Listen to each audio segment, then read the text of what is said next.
मुख्यमंत्री भूपेश बघेल अपने भेंट मुलाकात कार्यक्रम के तहत रायगढ़ जिले के लैलूंगा विकास खंड के ग्राम पंचायत राजपुर पहुंचे। ग्रामीणों ने इस मुलाकात के दौरान रायगढ़ जिले के प्रभारी मंत्री प्रेम साय टेकाम व लैलूंगा विधायक चक्रधर सिधार भी मौजूद रहे। भाजपा में लगातार हो रहे फेरबदल पर मुख्यमंत्री भूपेश बघेल ने कहा कि राष्ट्रीय परिवेश में यदि देखें तो केंद्रीय बोर्ड से गडकरी को हटा दिया गया है। गुजरात में पूरे मंत्रिमंडल को भी बदल दिया गया व 15 राज्यों में प्रभारी बदल दिए गए हैं, जिनके लिए भाजपा ने आरएसएस से विचार विमर्श भी नहीं किया है। सीएम बघेल ने अंदेशा जताते हुए कहा कि बीजेपी और आरएसएस के बीच बड़ी खाई को पाटने के लिए ही बीजेपी ने समन्वय समिति की बैठक रायपुर में बुलाई। देखिए, ये एक्चुअल में यदि राष्ट्रीय परिप्रेक्ष्य में देखे जाएं तो आप देखेंगे जैसे इनके जो केंद्रीय जो बोर्ड है, सेंट्रल बोर्ड है, इसमें गडकरी को हटा दिया गया, आरएसएस को पूछा नहीं गया। गुजरात में पूरे मंत्रिमंडल को बदल दिया गया, आरएसएस को नहीं पूछा गया। कर्नाटक में मुख्यमंत्री बदल गए, उसको पूछा नहीं गया। 15 राज्य में प्रभारी बदल दिए गए, आरएसएस को पूछा नहीं गया। और यही कारण है कि समन्वय की बैठक रायपुर में रखी गई 7 दिन तक के थे और 3 दिन तक के नड्डा यहाँ। भूपेश बघेल का असर है?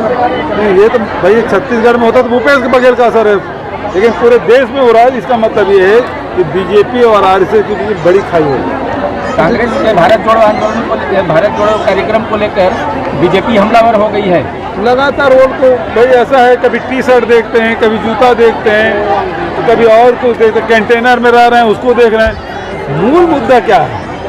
मूल मुद्दा ये है कि देश में महंगाई बढ़ रही है, देश में बेरोजगारी बढ़ रही है, किसानों को उसका दाम नहीं मिल रहा उपज का, ये मूल समस्या है। और इसके बारे में केंद्र सरकार मौन बैठी है और इसीलिए पद यात्रा की जा रही है कि देश में वैमनस्यता बढ़ाने का काम कर रहे हैं, समाज और जाति के बीच में जहर घोलने का काम किया जा रहा है। और इसलिए ज़रूरत है भारत जोड़ने की, सामाजिक रूप से, आर्थिक रूप से देश मजबूत हो, ये कोशिश इस पदयात्रा के माध्यम से। पिछले दौरे में आपने भविष्यवाणी की थी, ईडी आईटी के छापे को लेकर सही हो गया ना।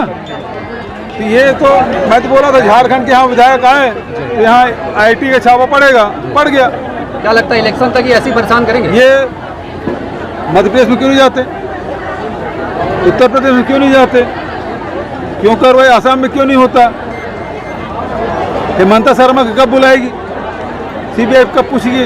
भाजपा सक्रिय मूड में आ गई सर अचानक भूपेश बघेल के पूरे शासनकाल में अचानक सक्रिय रहे तो अच्छा है ना, विपक्ष सक्रिय रहना चाहिए। एक बड़ा मुद्दा सड़कों का है पूरे प्रदेश में, क्या कुछ कार्य योजना बनाई जा रही है कि सड़कें? पूरे प्रदेश में लगभग 13,000 करोड़ की सड़कें बन रही है। जो मुख्य रूप से जो राष्ट्रीय राजमार्ग है, जिसको भारत सरकार को बनाना है, वो नहीं करे, पता नहीं ठेकेदार क्यों भाग जाते हैं।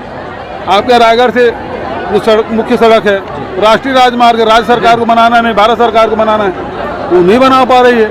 यहाँ से आप सरायपाली रोड कहें, भारत सरकार को बनाना है, जांजगीर वाली सड़क भारत सरकार को बनाना है। तो जो जितने राष्ट्रीय राजमार्ग है वही खराब है, नड्डा और उसको ये बना नहीं पा रहे हैं। नड्डा कांग्रेस के भारत जोड़ो आंदोलन पर भाजपा के बयानों पर सीएम बघेल ने कहा कि केंद्र सरकार बढ़ती महंगाई व बेरोजगारी और किसानों को उनकी उपज के सही दाम दिलाने के मुद्दों पर चुप है। सीएम ने ईडी के छापों पर केंद्र को घेरते हुए कहा कि मोदी सरकार दुर्भावनावश कार्य कर रही है।